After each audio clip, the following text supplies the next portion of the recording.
Hello, you found Why We Are Christians.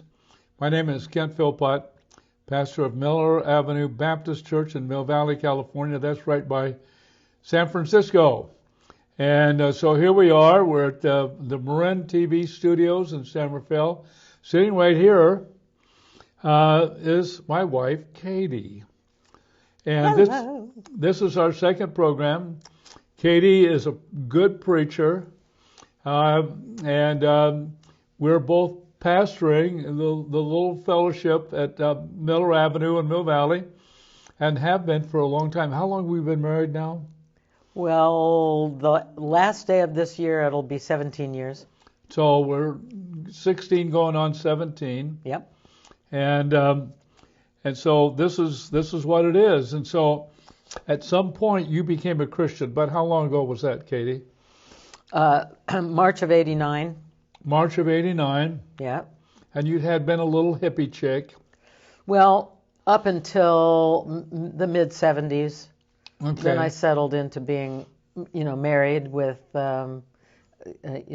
good husband and good job and good child. And so you were working in the garden area. You were I was a landscaper.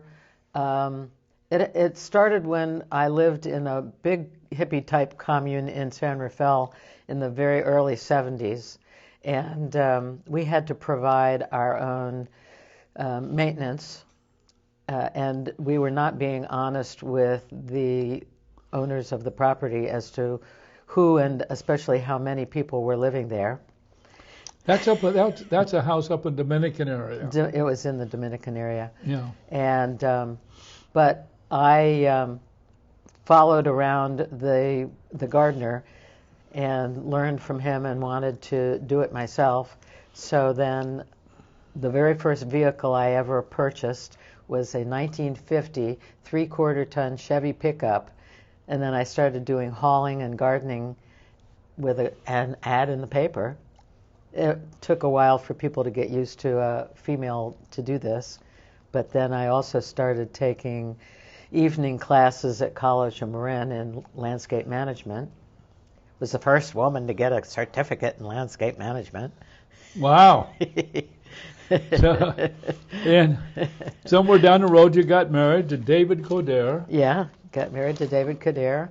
And you have one son. Yes, Daniel, who is now, as I said earlier, 45 years old, oh my goodness, and lives with his wife Allison in Atlanta. And we have I have two grandchildren through them, and they have two children, of course, that means. Tilly, who is 7.5, and George, who will be 5 in another month and a half. So, a little bit about who you are. You became a Christian then.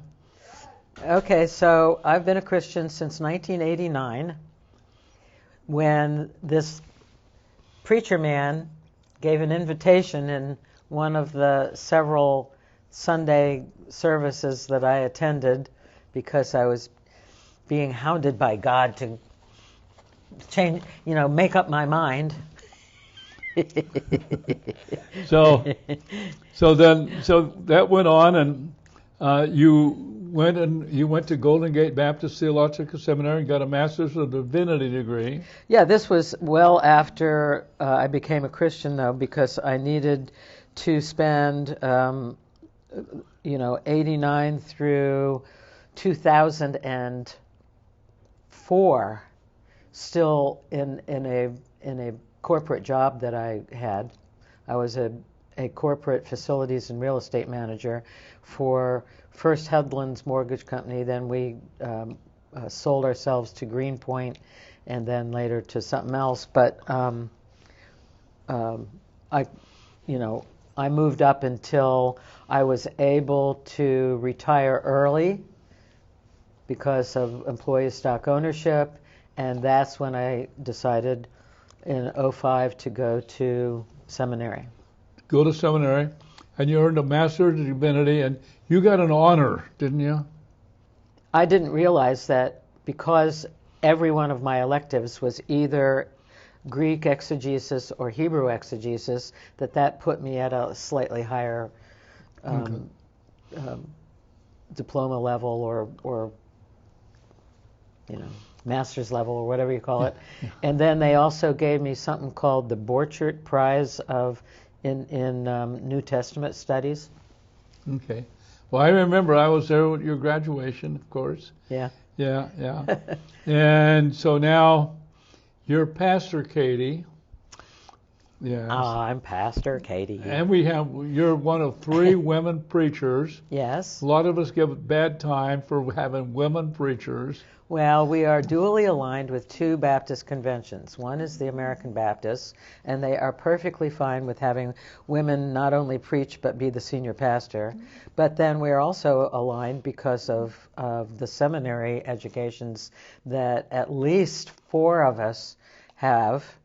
Not just you and I, but 2 other people at our little congregation have at least master's degrees from Golden Gate or another Southern Baptist seminary. Yeah. So our alignment with that group, a convention called the Southern Baptists, means that you got to whisper that we've got women preachers. I don't whisper it, though. Yeah, I made the mistake of saying it out loud in a classroom, and at that time I had been... Oh, you got fired. Well, I had been a teacher's assistant for like 2.5 years, and there was a spy in the classroom that day, and this guy reported me for calling myself an associate pastor, and he threatened to take Miller Avenue Church to the convention headquarters and get us booted out. And in order to prevent that, the president of our seminary at the time decided to cave, and so I was dismissed from my position as teacher's assistant. Oh, suffered ever since. Oh my. So okay, you can see that this was not the biggest trauma that ever happened in my life. No, right? Okay. No, it was actually, it was okay. Now, we've got to talk about why you got that thing on your head. Okay. Go ahead and let everybody know. Okay, so you hear about chemotherapy and the fact that a lot of times when you take chemotherapy, you lose your hair. Well, I've kind of lost my hair, and yes, I'm having chemotherapy because I have cancer. I have a cancer that has metastasized from where it originally was a little less than 4 years ago to a few other places in my body, including on top of my head in my scalp. And that's because the name of my cancer is angiosarcoma. When I have looked up my cancer online to study, what are the possibilities for studies or for cure or who has this, in the first paragraph of every article about it are 3 statements. It is rare, it is aggressive, and it has a very low overall survival rate. In fact, I have already beaten the odds in terms of how long I've been alive with it. 6 months. More than that. More than that. More than that. The average for it has metastasized angiosarcoma. The average life expectancy after that. Now that's average, so it doesn't mean that everyone is dead by then. The average is 8 months. Well, I'm like 18 months since we found it had metastasized. So we've just been kind of working on it ever since, keeping it at our arm's length. Once a week to chemo. And you're right, we go. You bring all the accoutrement with you to help me, keep my feet cold so that the chemo, the stuff that the Taxol version that we're using doesn't fry the nerves. And then there's the radiation. Radiation for very specific places that are getting to be a nuisance, like on the head or on the back. I'm going to go later for on the neck. So we're going on this on a day by day, week by week basis. Yeah, and I'm strong enough. I still work out. I still work in the garden. I still preach. I still sing. I sleep okay. I eat okay. My weight is okay. My oncologist, thank you, Dr. Maloney. We like you very much. And yes, we like Kaiser very much for what they're doing for me and for others in my situation. He did all these little tests in the office the other day and decided that I was as strong as ever. And, we just take it day by day. And that is, one of the benefits of being a Christian is that awareness that, yes, I will do everything I am supposed to do in the world's offerings, through medicine, through diet, through taking care of myself.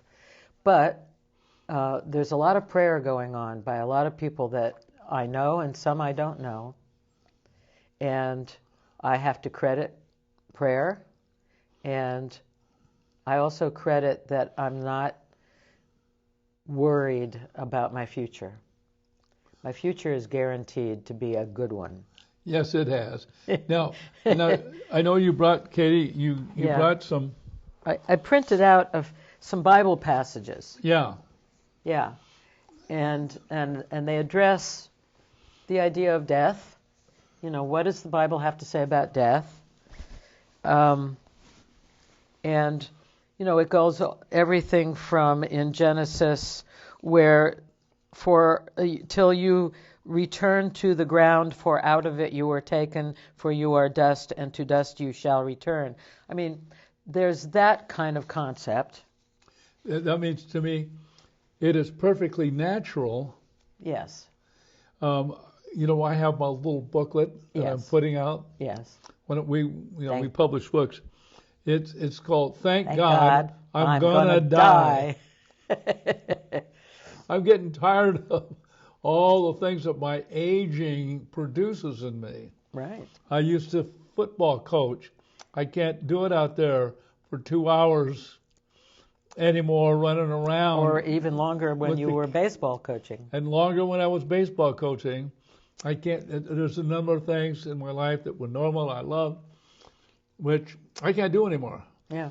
It's just a natural process. Goes on. Right. Yeah. Yeah. I mean, obviously, we're all going to die. Now, in the Christian mind, we say, unless Jesus comes in his second coming first and takes us with him who are still alive. But guess what? Now we're going to talk about a different kind of time. You have preached many times, and you have written many times about the two kinds of words in Greek that we find in the New Testament about time. God's time is called kairos. Human time, the spinning of the earth on its axis and rotating around the sun, day by day, week by week, and month and year and decade and century, etc., is called chronos time. Stuff that you can measure by clocks, chronological time. Right. That's the time where, I've died. And then what, though? Then I enter into kairos time, because I don't have to wait until Jesus comes in order to be with him in heaven. I enter into kairos time as soon as I die, and that means that I skip any sense of chronology and clock indebtedness, and I go right away into heaven. So I'm resurrected. The real me is now with Jesus right after I die. Yeah, that's a great promise, a great hope. And Let me, while you're getting rid of or dealing with that, let me read what Paul wrote to the Philippians. He said, "For to me to live is Christ, and to die is gain. to die is gain. If I am to live in the flesh, that means fruitful labor for me. Yet which I shall choose I cannot tell. I am hard pressed between the two." Sounds just like my thinking. "My desire is to depart and be with Christ, for that's far better. But to remain in the flesh is more necessary on your account." He means all of those Philippians that he has been mentoring in their Christian walk. What an incredible passage. Yeah, that's kind of that is the crux of where I have been thinking and living regarding my diagnosis, my dealing with this, is, wait a minute, I got a lot of work to do still. I've not accomplished everything I think God has for me. After all, you still have a couple books. Yeah. And, there's just so much stuff still to get done that, it's not like somebody else can't eventually do it. But I just feel like there's too many loose ends. I still have a lot of work to do. I still have the energy to do it. And yet, okay, at 75 years old, that's not that early to die, frankly. That's true. It used to be old. Now it's kind of mid-range, normal. I don't know what it is now. But 75 is no great shakes either way anymore.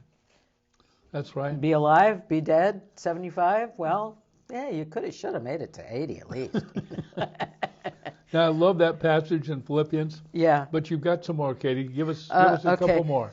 So here's when Peter, in John's Gospel, Peter is saying to Jesus in the evening before he is arrested and then the next day crucified, and Jesus has been talking to the disciples about he's not going to leave them bereft. He's going to send them the counselor or the helper called the Holy Spirit, and he's going to be departing.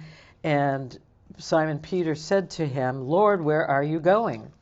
Jesus answered him, "Where I am going, you cannot follow me now, but you will follow afterward." Okay, so there's a few ways in which Jesus can mean that. Follow him to the cross. Eventually, Peter does die through a weird kind of crucifixion, but I think the ultimate that Jesus means here is that he will be with Jesus, that Peter will be with Jesus in heaven. He will follow him to there. So that is also something Jesus is saying to us. Here's another one that Paul says to the Corinthians. "So we are always of good courage. We know that while we are at home in the body, we are away from the Lord, for we walk by faith, not by sight." Meaning, we're not away from the Lord in terms of our faith, but we can't see him, we can't touch him, we can't be with him. Yes, he appears to people sometimes in a vision, but that's not what he's talking about either. He goes on, "Yes, we are of good courage, and we would rather be away from the body and at home with the Lord." Yeah. So whether we are at home or away, we make it our aim to please him. For we must all appear before the judgment seat of Christ, so that each one may receive what is due for what he has done in the body, whether good or evil. Uh-oh. But we're not going to worry about that if we are of faith in Christ. If we are Christian, if Jesus is our Savior, then those bad things that we could be judged for at the judgment day have been washed away by the blood of Jesus on the cross. One of the little things that I love to bring up, and you might might find some more passages here. The difference between chronos and kairos time. The kairos time is God's time. Chronos is chronological, Yes. moment by moment, year by year, century by century. And and the great thing for Christians to know that the moment we breathe our last, we're with Jesus in heaven. Yeah. Kairos time may be buried, ashes, whatever, But there we are with him. but still there at the second coming. So you have this Yeah, it's weird. paradox, Yes, it is. but both are true at the same time. Right. And only God can do that. Right. With us, it's an incredible sort of impossibility almost. Yeah. However, as we approach death, and everybody does, we're constantly doing that. We don't like to die. We don't want to die. No, because it's foreign to us. It's scary because we don't know what it. I mean, you hear all these stories about near-death experiences. People say they go through the tunnel and then they're drawn back or something like that. I have no interest in that myself. I want to be here as long as possible, as long as I'm still productive and I'm not in terrible pain and blah, blah, blah like that. I'll put up with some of that for as long as I have to. But I want to be here and productive because I got a lot of work still to do. And when it's my time to go, I want to go, and I don't want you to worry about it or anyone else. And at our little Miller Avenue Church in Mill Valley, we're upfront about this, aren't we? Yeah. Everybody knows about Katie. Yeah. And people pray. Yeah. And people I don't know pray. Mm-hmm. Now you could say, well, isn't God listening? Well, all the crazy things that I have prayed for, if they had all been answered, yes. Oh. Yeah. You know, it's not like here we might say a few words about foreordained. Mm-hmm. You know, there are people who say predestination means the moment of your death, the cause of your death, everything about when and how and where and blah blah you're going has already been determined. It cannot be changed. It's set in God's Kairos time, and why even bother praying about it? Mm-hmm. Some people I don't necessarily believe that, because as powerful as God is, don't you think he can change his mind? That's my opinion. Yeah. Is that he is powerful enough to change his own determinations. Mm-hmm. In my experiences, 55 years doing pastoral ministry, I have been at the bedside of many people mm-hmm. when they're dying. Mm-hmm. And some were Christians, some weren't Christians. Mm-hmm. And in part of the pastoral ministry under those circumstances, you can see the difference between nobody wants to die, nobody's looking forward to dying. Well, I can imagine there's a lot of people who say, I want out of here. Sure, if they're in I want misery. Out of here. This is too much for me. Yeah. But people as they age, they're having a disease. They know it's going to get them. But the great thing for them to understand, and it's one of the things that I do when I would visit these people, is that make sure that they belong to Jesus. You follow our Jesus. You love the Lord. And that, the best thing that can possibly happen is the end of this pain on the planet. Yeah. I mean, you've seen it enough. Yeah. It's time to go. Yeah. You don't commit suicide. You're not No. doing that, but you don't have that existential fear that, what happens to me now? Am I just dead? Am I going to become somebody else? Am I going to go to hell? And I am looking forward to seeing people who have died already that, predeceased me. I'm thinking about my good friend Christina Rose. I'm thinking about my mother. I'm even thinking that, and I think this will be true, that I will meet the child that was aborted and the child that was a ruptured ectopic pregnancy. I betcha that they'll be waiting for me. Wow, you've never told me that before. Well, I think that's the first time. I've thought that just recently. Have you? Just in recent months, I've thought, hey, yeah, this might be. There's so many mysteries, and I have to say, I'm working on my book, The Mysteries. I got about 26 of them, and you just talking about one. Yeah. There's so many things we have to admit that our intellect isn't able to really connect, solve, put everything together. So much of what we're talking here, I'm reminded, Katie, is beyond our capacity to comprehend and thoroughly understand. It's a trusting in the finished work of Jesus that we belong to Him and will always will be. And that's the deal. Yeah. That's the deal. So anyway, here we are. I don't know how many days I got left. No. You don't know how many days you got left. No. I mean, we concentrate on me because I have this, terminal diagnosis.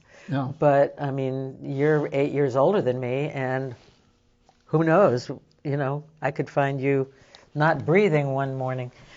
Anything can happen. Anything can happen. All right, well, it's been a great 2 programs. If you missed the first program, by the way, if you missed the first program, yeah, go look for it. Go look for it. Where do they go look for it at, Katie? Oh, YouTube at the Miller Avenue Church channel is always good. MillerAvenueChurch.org, YouTube. You can find the programming. Yeah, it's best at YouTube going forward. Best at YouTube going forward. All right, we've come to the end of our second program with Katie, and be looking forward to more programmings. So long.